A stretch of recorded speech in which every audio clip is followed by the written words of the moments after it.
Oh no, the 6.4 unit offer is total trash, the Grandmaster fight with the Cyclops for the memes, and the Alliance War situation is resolved. Yes, hello everybody and welcome back to your Friday the 13th version of Marvel Contest of Champions news. Don't know what the wolf thing was for, because it's meant to be spooky. And before we get into all the news topics of the community at large at the moment, I want to give a special thank you to my current YouTube members, Twitch subs, and as well those lovely patrons. And also you can help as well for free by just hitting the like button and commenting down below.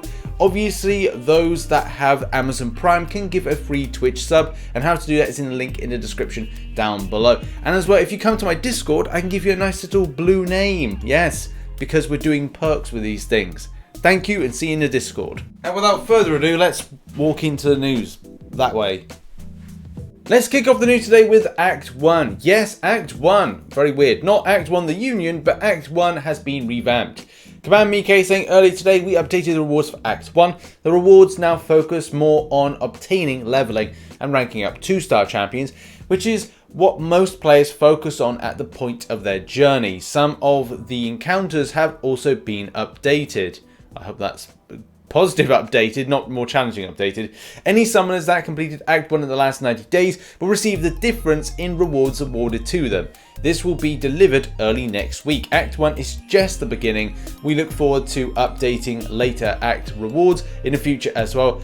Oh dear, aiding players in a smoother journey on their way to becoming uncollected and beyond. I say oh dear because you look at challenging content along the lines like the way that Act 6 has been kind of built with a lot of really unfair interactions, a lot of kind of fair stuff as well.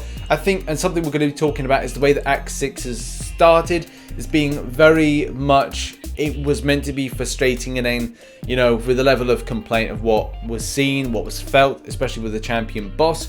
The fact is, it has then kind of been tailored better. But again, going back to why I said, oh dear, is the fact that maybe if something down the line gets tailored or kind of changed when it comes to rewards, that we may be kind of going, look, well, that's unfair to kind of change something so high up when us as players have grinded that out and got stuff, and to find out that you're getting more stuff now as opposed to back then, and the 90-day stipulation is a little bit of a pain in the butt. For me personally, as an endgame player, I don't really care too much about this, but it's good for new players. But if there was something, as I said, higher up, like Act 5 or Act 6, that was changed and people got more rewards if they did it in the last 90 days, I feel a little bit bummed out by that. But we'll see how this goes in the future if Kabam look to change more things. It's also very good to see a lot of like these Nexus crystals. They seem to be very popular at the moment. Our next story looks at the Alliance War situation, which Kabam updated it as of the 12th and also followed up with a further announcement. So the update is as follows, starting off in the day by saying I have some news for you, but there's more probably still to come. First, any alliance that received a loss or tie for War 5 will be compensated with their war rating returned. All alliances that took part in War 5 will receive per war reward compensation, win/exploration rewards, unless you already received them. The season score for that war will be removed from all alliances. There are still issues need to be addressed, and we will get to those as soon as we can. One key question was, does War 5 count towards the 5 wars members have to participate in to qualify for season? The answer is yes, it does. The full statement on the matter is as follows. Summoners, we are aware of some issues affecting Alliance War Season 16 at the time. The following are the issues we know of and the actions we will be taking. This thread will continue to be updated as we have more information to share, and check back soon. Alliance War Season 16 War 5. Some alliances had an accelerated war resulting in not being able to place defenders or complete on attack phase. There was still an hour left on the enlistment counter when matchmaking started, though matchmaking started at the correct time. The counter for the Alliance War season show it ends a day earlier than it should. The actions that are taking place are going to be to address the issues with War 5. Any alliances that received a loss or tie for War 5 will be compensated with their war rating returned. All alliances that took part in War 5 will receive per war reward compensation exploration, and as well we've covered all the rest of the stuff in the previous thing. MCOC has now announced that the war rating is now fixed in line with how it should be, so hopefully this war situation has been now sorted and we can end the season in a stronger way than when it started. But yeah, it has been very, very frustrating, and seasons are a long ongoing process, so any little slip up along the way is noticed for a lot of players. Next up, and it looks like there's very good news and feedback when it comes to the 6.4 end boss. A mix of fun, a little bit of skill, and as well just actually enjoyment when it comes to taking on the Grandmaster. Even Seatin decided to take his 6-star awakened Cyclops against the Grandmaster.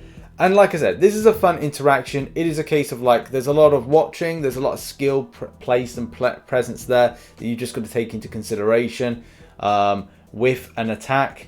Yeah, you know, this kind of SP1, which is like block, like eat the thing and then do a block, and it's like, it's just so cool. I'm looking forward to getting up to this fight. Yeah, I'm working my darndest in order to get to that fight, but there's still a lot of stuff I want to achieve and get done, especially before June and the release potentially of Marvel Realm of Champions. And as well, a lot of other Marvel games are coming out that I really want to play as well. So I'm trying to balance MCOC with new games as, you know, just nice to kind of get a perspective of different stuff. But also next week, next Tuesday, I'll be doing my gameathon, my St. Patrick's Day gameathon like I did last year.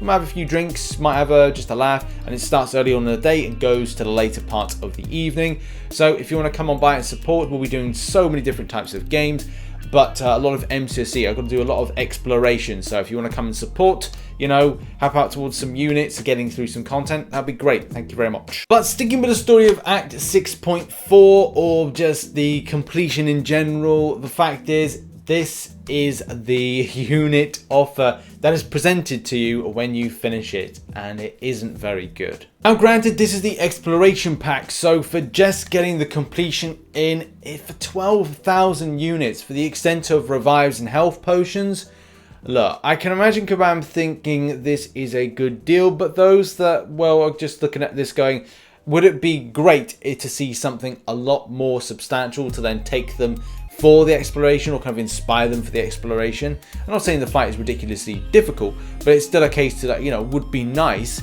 to see something more substantial. When you're looking at the tier 5 class catalyst fragment crystals, yes, it's good to see them, but at the same time, the volume of them aren't great. I think for a lot of players, they would have liked to have seen more gathering of things like 6-star shards, 5-star shards, maybe some more rank up gems and stuff.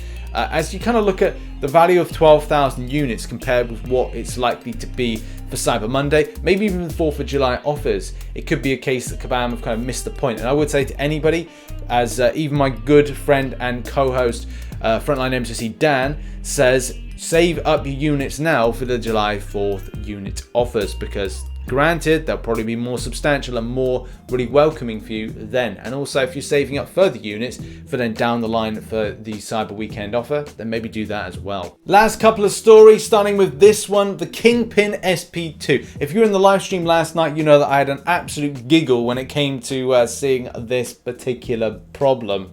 And yeah, I can confirm that the Kingpin is firing blanks, which is just so funny. You can see here, SP2 launched, and it's pew, pew, pew. And it's just like, what is going on? Queen Sarah, pew, pew, pew. Obviously, Zibbit has taken this to the team, and look, it is a problem, so hopefully this gets fixed very, very soon. And now on to our final story, which is arena predictions. The Sunday arena has been revitalized, and I strongly suggest a lot of people grind it out. If you see my video, you'll know that I can get up to 2k 5-star shards. And obviously for those that are just kind of like getting in finding their way with champions that they've got, this is very much a good thing. Even Marvel Contest Champions liked my video. Thanks for that. But the fact is, yeah, like, what do I think of predictions? Down below at the moment. 1 to 10%, I'm going for 3.5 mil, slightly more than normal, but 6 stars are fixed for this arena. So therefore, there's going to be increase with scores. Anything higher is difficult to predict at the moment because nobody's giving that information, especially in this forum post. But when it comes to these here, I feel there's going to be some slight changes which are going to be represented down below, and hopefully this gives you an idea, and we can start week by week getting an idea of like what the cutoffs are and gathering information. So yeah, hopefully you can also help and support this. Link is in the description for the forum post, and as well my Discord, where I've got the arena results for Sunday, which will be just post a screenshot in there. Thanks. And that has been the video. Thanks very much for watching. Check out some recent content over here and also some supporting links down here. I've got a really decent video that I've put together of how to easily do the collector 6.2.6, and I'm really looking forward to getting it out to you later on. Please come and support the videos. It does mean a lot that you can do that, and as well just to like keep the channel motivated and going through. Thanks, and see you in the next one. Bye bye for now.